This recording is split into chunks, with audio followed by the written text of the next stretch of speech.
నీ పాదాలకు మూవల్ల నా అడుగులు సాగాలమ్మా, నీ పెదవుల చిరునవ్వుల్లా నా ఊపిరి వెలగాలమ్మా.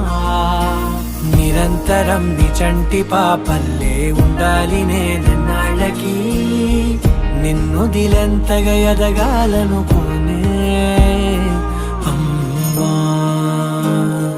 అణువణువణు నీ కొలువే అమ్మా,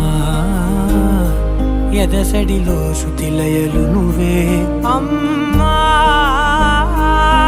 నే కొలిచే శారదవే, నన్ను నిత్యం నడిపే సారథివే.